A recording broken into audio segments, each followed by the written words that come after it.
This is what you would see if it wasn't for the hard-working volunteers at Channel 10. But thanks to their great effort, this is what you get.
I got several offers, didn't I?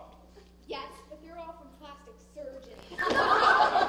One more remark like that, Cherub, and you're not going to be around for the next scene change. Now, for your information, me and the Venus de Milo happen to be like twins. Yes, you're both very old and not all there. Clear off! Get back here, yeah.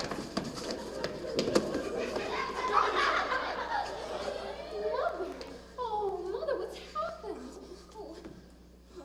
Mary. Me little daughter Mary. Oh, it's nothing, love, just them village lads and lasses again. Oh, poor Mother, they do tease you, don't they? Yes, it's poor Mother, all right.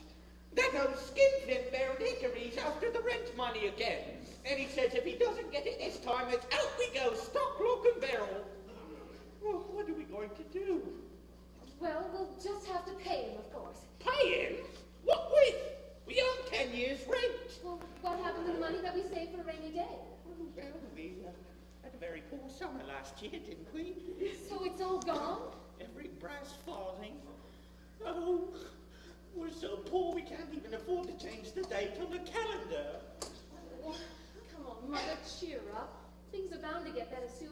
I can sense it in the air. Don't be daft, That's a smell from the pulp mill. Speaking about the pulp mill, I've got the kettle on for a nice cup of tea. I'll just nip inside and see if there's any milk left in the cat saucer. Poor mother. She works so hard to keep up appearances. Still, things are beginning to look a bit black. If we don't get the money from somewhere, I don't know what's going to happen to us. Oh, hello, Mary. Oh, hello, Willie. My, you look smart this morning. Something special? Well, Come on, Willie, you can tell me. I'm gonna propose to a girl. Oh, Willie, Mother will be so pleased. Well, no, I don't think so. It's not her I'm proposing to. Oh? Who's the lucky girl then? It's you. Me? Willie, I can't marry you. Oh, why not? I bet it's never happened before. The principal girl marrying the village idiot? Oh, you're not an idiot. Yes, I am. Oh, no, you're not. I am. Aren't you gonna say I'm not? Willie, you don't really want to marry me now, do you? Come on, admit it. No, I was just pulling your leg. I'm gonna propose to your mother right away. It's just that she won't tell me one little thing. What's that? How old she is. I should think not. No woman gives away secrets like that. But I'll give you a tip. Try counting the candles on her next birthday cake. Oh, no fear. Last time she had a birthday party, there were so many candles on the cake half the guests went home with suntans. Willie? No, I'm serious. It looked like a forest fire. But Willie, she's not that old. Just the other day, I heard her telling our neighbor that she just turned 30. Just turned 30? That's right. Must have been a U-turn. Willie, what does it matter how old she is? She's still a remarkable-looking woman. Do you know that when she was 17, the King of England gave her a beauty prize? Oh, come off it. William the Conqueror didn't bother with silly stuff like that. Oh, Mary, I was just kidding. I'm going to propose to her right away. We're just waiting for you to find a nice young man for yourself and settle down. Well, I think you're in for a long wait then. You see, the right man hasn't come along. And until he does, I'll just have to stay single. But how will you know if he's the right man? Oh, I'll know.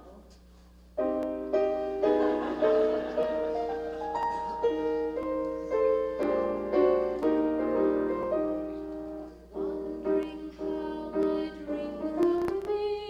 Wondering how I fight a robbery. Wondering what life's special is to be a friend for me.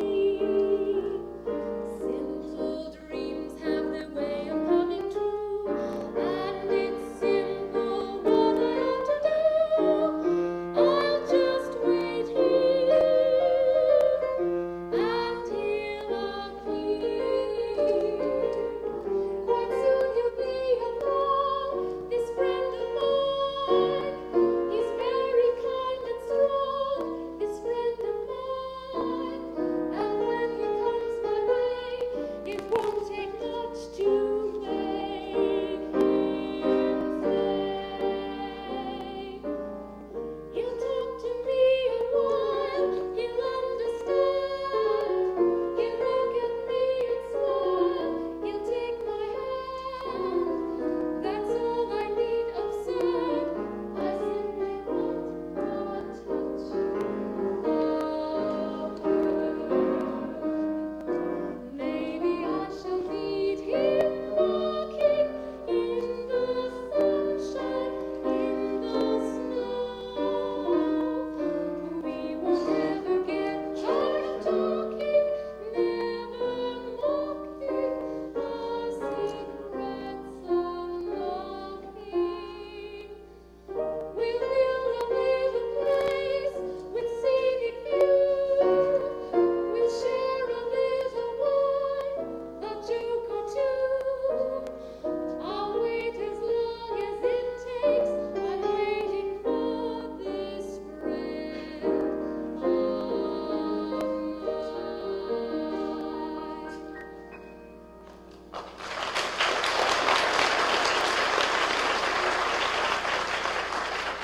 Gosh, she's a nice girl. I could really fall for her. If it wasn't for her mother. And by the way, have you met the dame yet? Yeah, she's at work, isn't she? Saw that dress she was wearing? So old it's been in and out of fashion 5 times. She says it's the latest model from Paris. It's more like a bad example if you ask me. But she is pretty smart. She figured out this great way of getting rid of peeping toms. She doesn't draw the blinds. But still I love her, and I guess I better practice proposing to her now. So, just excuse me for a moment. Gertie, my darling, Gertie, my sweet, Gertie, beloved, you got big old feet. No, I don't think that's going to work. Oh, I know, okay. Dear Gertie, make me the happiest of all men, and go marry somebody else. No, that's not going to work either, no. Oh, I know, I'll close my eyes, and then I can get through the whole thing, because I don't have to look at her that way. Okay. Gertie, my little sherbet lollipop, you do me the honor of, What? well, you know. No, I don't. Well, we've been courting for so long, you must know. Have we? Of course we have. So do you want to marry me? Well, no, not very much. You're not my type. What? Ew, yuck! Herbert, Hickory, what are you doing here? I'm getting proposed to. Oh, some hopes. Last time I saw a face like yours that had a feed bag on it. Oh, I happen to be a lot smarter than I look. Yeah, well, that's saying something. The face like yours, you ought to join the Ku Klux Klan. What for? Look better with a hood over it. Well, I've got a very sympathetic face. Certainly got my pity. Oh, you some need to talk, Willy Winky. My dad says they put better heads than yours on sledgehammers. And he knows why you're always wearing that stupid grin on your face. Oh, he does he? And why am I always wearing this stupid grin on my face? Because you are stupid. Daddy, help!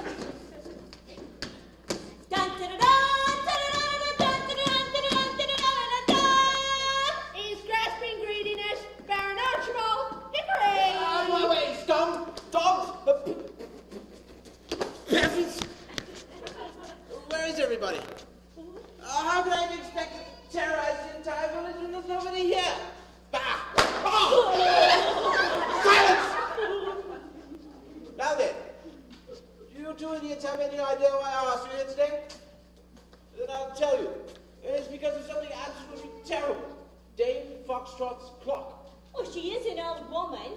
Everybody gets wrinkles at her I'm age. talking about a grandfather's clock. We haven't seen this, so we wouldn't know, would we, Tickle? No idea, Slow. Listen, blockhead. I just discovered that Dame Foxtrot has a very valuable clock. There's no other clock like it in the world. In fact, it's absolutely unique. So I want it for my collection. Well, why don't you ask her to sell it to you? Sell it?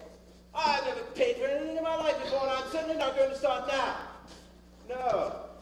That old Sasquatch owes me 10 years' rent. So I'm going to throw it into the street and confiscate all the furniture, including the clock. What do you think of that idea? Sounds all right to me, but what did you want us to come along with you for? To do the dirty work, of course. Out with them. Hang on a minute.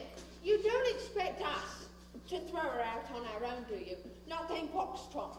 Why not, Fran? Oh, the last time we tried it, she had a fit of hysterics. Hysterics? Oh, you mean hysterics, you fat-headed fool? No, he means historics. She told us what our ancestors were. Cowards! I'll do it myself. Out of my way. Nobody's in it. Oh, yes. Come out, you flea-bitten format. Oh, well, it's the river himself. River? Yes, the biggest part of you's your mouth. I want my rent money. Oh, well, thank goodness for that. I thought you wanted mine. I mean mine. Now listen, you antediluvian lunatic. Either I get my money or you get the shove, understand? Well, then you better start shoving, Samson, because you'll get no money from me. Very well then. Into the street with it. Come on,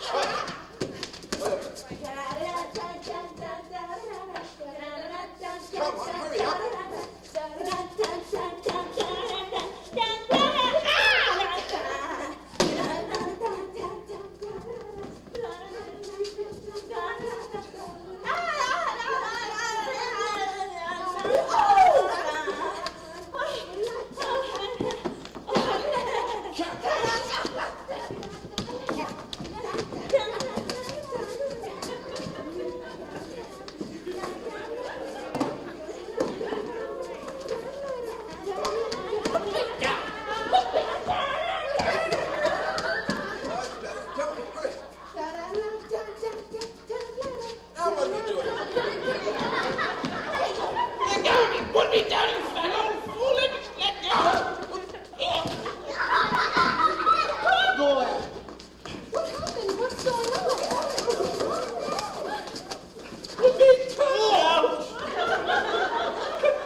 take my advice, keep on traveling and not stick your nose into things that don't concern you. I don't like your attitude, sir.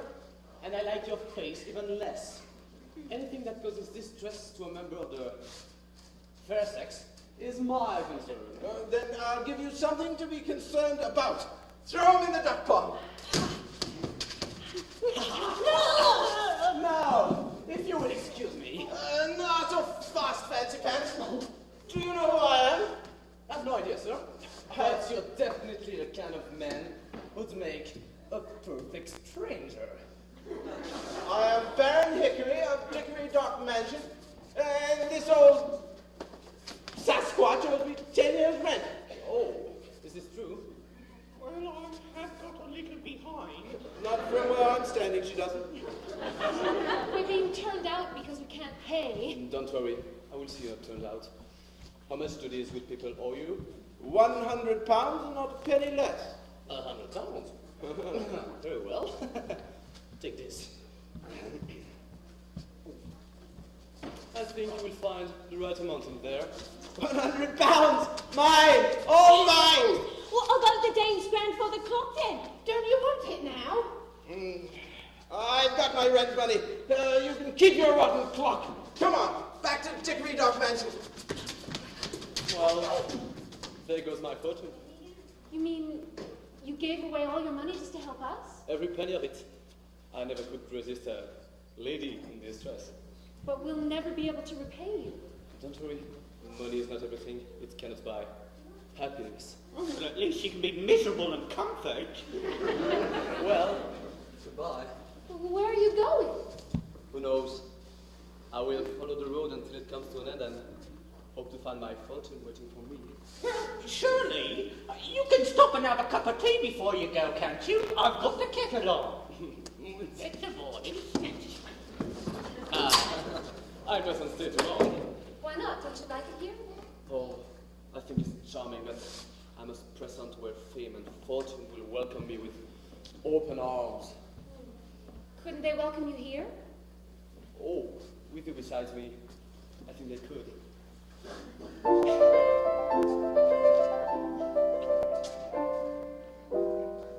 Here's a place to stay, please stay. I see a rainbow. Lost your paw, now go for me. This is my rainbow. You've been on the road to love. My road ends here. You sang a gypsy song, I sing it here. traded for a slower song. Lighters of flowers, homespun rainbows on me, sun catching flowers. So I go for fortune, is the fortune for two. I see fortune and rainbows right here with you.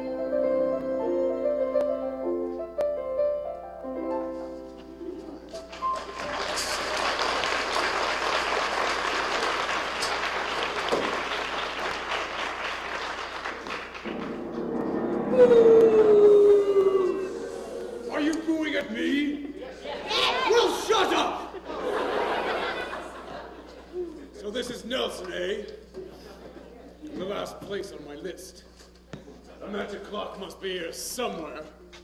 The clock that holds the Black Imp, a secret prisoner, trapped by the Fairy Queen until the striking of one.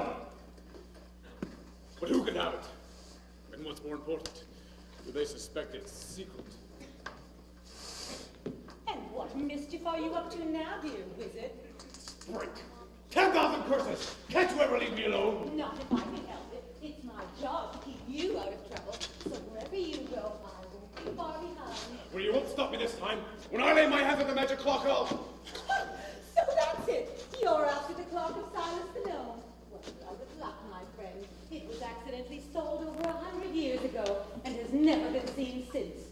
It completely vanished, taking the Black Imp with it. Trapped forever. Not forever. Only till the striking of one. Then the imp will be free again. And what makes you think the imp will still be inside the clock? After all, 100 years is a long time. Because the clock stopped when the Fairy Queen imprisoned him, and only one key in the entire world can set it going again. The key made by Silas the Gnome, and now in my possession. All I have to do is wind up the clock and wait. Well, that's all very fine, but you still haven't explained why you're so anxious to free the imp. Fool! It's because he can lead me to the Never Never Land and help me steal the Jewel of Miracles. You? In the Never Never Land? You wouldn't dare! Wouldn't I? Just you wait and see.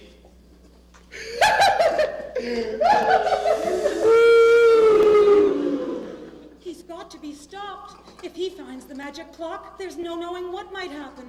Fairyland could be destroyed. Oh, I've got to get help at once. It's no use. It's no use. I must have that clock for my collection. But how can I get my hands on it? Archibald? Oh, blast, it's the wife. Archibald, so there you are. Hand it over at once. Hand what over, my sweet? The money, of course. Herbert tell me that Dame Foxtrot finally paid up. Oh, how kind of you. I must remember to give him something for being so thoughtful. A thick ear, for instance. Well? There it is, my poppet. You know, I was going to give it to you the minute I saw you. You know, money means nothing to me. Only too well. Whenever I ask for any, I usually get nothing. I've never known anyone as miserly as you. Miserly? Me? Yes, you. Why can't we have a new car like all the other society people around here? Ours is so old. Insurance covers, fire theft, and Viking raids. Well, if you didn't spend so much money on new dresses, perhaps we'd be able to afford a new car. I might spend a certain amount on my clothing, Archibald. But for your information, nothing I wear will ever go out of style. No, it goes on looking ridiculous year after year. I shall remember that remark, and as soon as I return from the hairdresser's, I shall have something to say. Hairdresser? Hairdresser? Did you say you were going to the hairdresser? I did.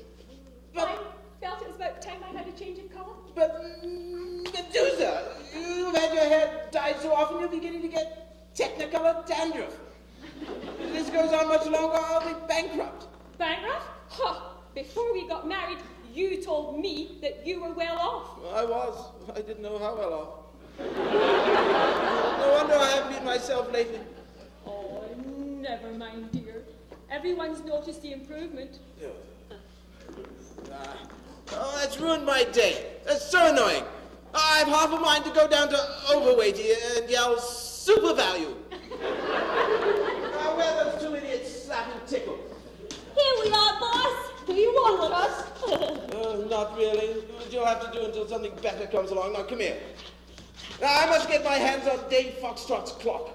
So tonight, when everyone's asleep, I want you to go down to a cottage, climb in through the bedroom window, and hand it down to me. I understand, but what do you want the bedroom window for? I don't want the bedroom window, you half-baked nincompoop. I want the clock. You get the clock, you lower it down to me, and I'll be waiting to carry it off to join the rest of my collection. And what do we get out of it? Yes, we've been working for you for nearly 10 years, and we haven't seen a penny's wages yet. Well, why do you think you've been working for me nearly 10 years? Well, no money? No clock. Oh, very well, then I'll pay you the minute we get back to Hickory Dock Mansion. With no scratches. Or else... Oh, you just leave it to us, boss.